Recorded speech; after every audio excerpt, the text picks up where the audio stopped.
Assalamualaikum warahmatullahi wabarakatuh. Selamat siang teman-teman Bapak kelas 12. Bagaimana kabarnya hari ini? Baik, semoga semuanya tetap sehat dan terus semangat memulai kegiatan kita di awal semester ini. Oke, teman-teman, kita bertemu lagi dengan Bapak, Pak Taufik, di unit pelayanan bimbingan dan konseling untuk kelas 12 ini. Nah, pada kesempatan kali ini Bapak akan berbagi seputar rencana dan layanan-layanan yang nanti akan Bapak berikan untuk teman-teman di kelas 12, yang diharapkan dengan adanya pelayanan bimbingan dan konseling ini, semua kebutuhan yang sedang teman-teman butuhkan di masa sekarang ini nanti bisa terjawab dan bisa terpenuhi. Seperti itu. Oke, kalau begitu kita mulai saja. Iya, teman-teman bisa lihat ada 4 layanan utama bimbingan konseling yang nanti akan Bapak berikan. Bapak mungkin akan bahas dulu sekilas. Oke, pertama mulai dari layanan dasar. Pada layanan ini, Bapak akan melayani teman-teman dalam hal memberikan informasi-informasi umum dan sifatnya mendasar. Nah, Bapak akan melakukan bimbingan klasikal dan bimbingan kelompok nanti. Kemudian yang kedua ada layanan responsif. Bapak pada layanan ini akan melayani teman-teman bila teman-teman pada masa sekarang ini sedang mengalami kesulitan atau masalah yang menurut teman-teman kesulitan menemukan cara-cara untuk menyelesaikan kesulitan atau masalah tersebut. Nah, pada layanan ini Bapak akan melaksanakan home visit, kemudian Bapak akan memberikan penugasan tentang diary mingguan, kemudian Bapak akan melaksanakan konseling individu dan konseling kelompok.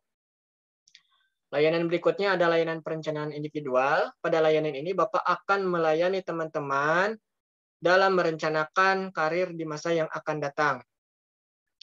Nah, pada layanan ini Bapak akan melakukan penilaian atau asesmen tentang sikap dan minat kerja dari teman-teman. Kemudian Bapak juga akan mengadakan simulasi interview kerja nanti.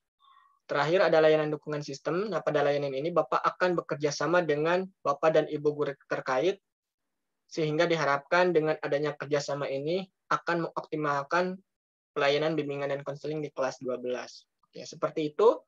Dan kita akan bahas lebih rinci lagi. Iya, pada layanan dasar dulu. Di layanan ini Bapak akan melayani teman-teman, memberikan beragam informasi, pendapat, pandangan, tentang hal-hal yang bersifat mendasar dan umum. Nah, untuk mengadakan layanan ini, Bapak akan melakukan 2 strategi. Yang pertama, bimbingan klasikal, kemudian bimbingan kelompok. Perbedaannya, kalau klasikal, seperti pada katanya kelas, nanti Bapak akan membagikan beragam informasi, beragam topik-topik layanan dalam setting kelas. Berbeda dengan bimbingan kelompok, Bapak akan sharingnya hanya setting yang lebih terbatas dalam kelompok saja, dengan peserta didik 7-14 orang saja. Seperti itu. Oke.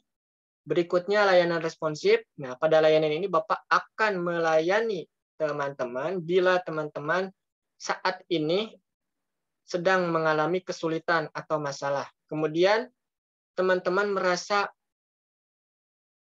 berat gitu kan menghadapi kesulitan tersebut dan dirasa butuh orang lain yang mampu mendengarkan cerita dari teman-teman tersebut. Nah, pada layanan ini Bapak akan melakukan 4 strategi. Kita akan bahas dulu. Pertama ada home visit atau kunjungan rumah. Nah, pada strategi ini Bapak nanti beserta Bapak dan Ibu wali kelas akan mengunjungi rumah teman-teman. Untuk apa sih Pak mengunjungi rumah?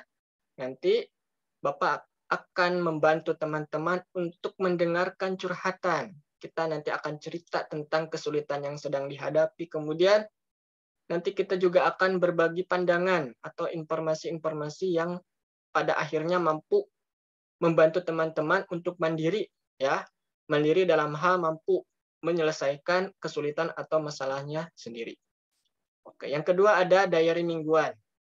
Nah, pada strategi ini nanti Bapak akan memberikan penugasan kepada teman-teman semuanya untuk membuat diary atau catatan. Nah, catatannya catatan apa, Pak? Nanti silakan teman-teman tuliskan apa saja yang sedang dipikirkan, dirasakan, kemudian kejadian-kejadian yang dialami, dan termasuk kesulitan atau masalah yang sedang dihadapi. Nah, silakan teman-teman tuliskan sebebas mungkin, seekspresif mungkin, karena identitas dan cerita yang teman-teman tuliskan nanti akan Bapak jaga privasi dan kerahasiaannya. Seperti itu.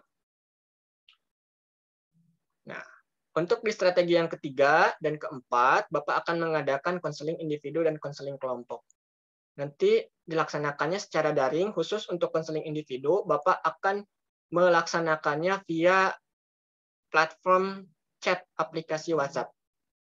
Jadi silakan nanti teman-teman bagi yang ingin cerita atau curhat, silakan chat Bapak dulu, nanti kita bikin janji, kemudian kita akan sepakati di hari dan jam berapanya kita akan melaksanakan konseling individu ini. Oke, seperti itu ya tentang layanan responsif. Kita akan beralih lagi pada layanan perencanaan individual. Nah, pada layanan ini Bapak akan melayani teman-teman untuk merencanakan apa saja sih yang harus disiapkan untuk menghadapi karir di masa yang akan datang. Nah, pada layanan ini Bapak akan melakukan 2 strategi. Yang pertama, Bapak akan mengadakan penilaian atau asesmen tentang sikap dan minat kerja dari teman-teman. Yang kedua, Bapak akan mengadakan simulasi interview kerja. Jadi, pada simulasi interview kerja ini, kita nanti akan bermain peran, dan pada akhirnya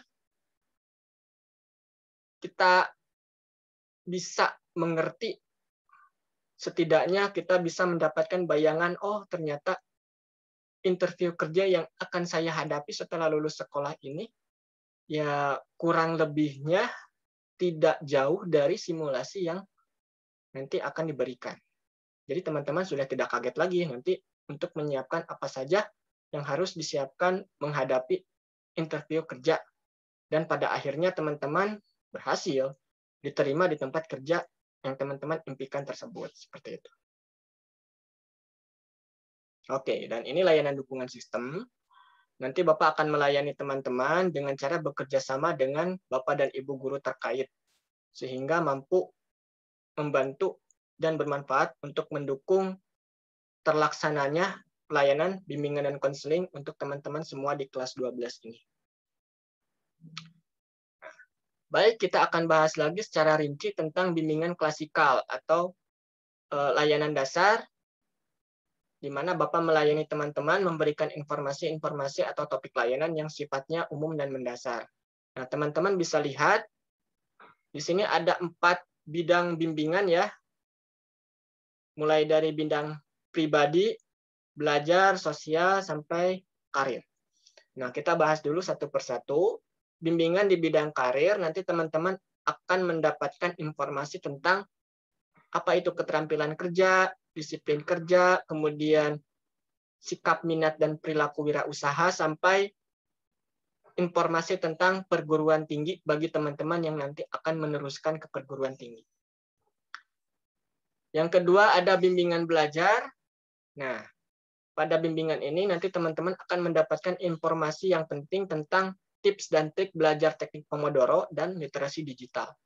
Kemudian ada bimbingan sosial, nanti teman-teman akan mendapatkan informasi tentang keterampilan sosial sampai perilaku asertif. Terakhir, bimbingan pribadi, kita akan bahas lagi emosi, namun pada kesempatan ini kita akan belajar tentang literasinya, lebih spesifik lagi. Kemudian ada EQ, bagaimana mengembangkan percaya diri, dan bagaimana mengelola atau memanajemen diri. Oke, tadi sudah kita bahas tentang strategi bimbingan klasikal. Nah, sekarang kita akan fokus pada bimbingan kelompok. Pada bimbingan kelompok ini nanti kita akan adakan simulasi interview kerja. Nah, karena daring, nanti kita akan pilih platform-platform yang akan mendukung kita untuk bermain peran dalam melaksanakan simulasi interview kerja ini. Kemudian ada konseling kelompok. Nah, nanti kita juga akan mengadakan ini khusus pada topik layanan KDP dan ghosting serta perilaku posesif dalam pacaran. Seperti itu. Dan yang tidak kalah penting, yang perlu teman-teman ketahui tentang penilaian.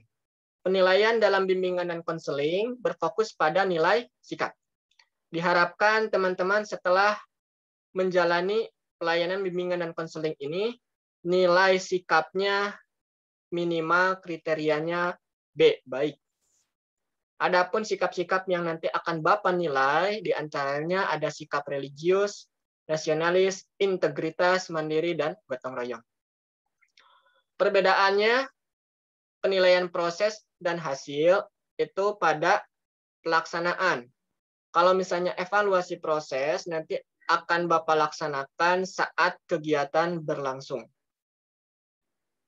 Selain itu, Bapak juga akan meminta bantuan dari teman sebaya, teman kalian untuk menilai sikap-sikap yang tadi sudah Bapak jelaskan tersebut, sehingga akan diperoleh nilai yang lebih objektif.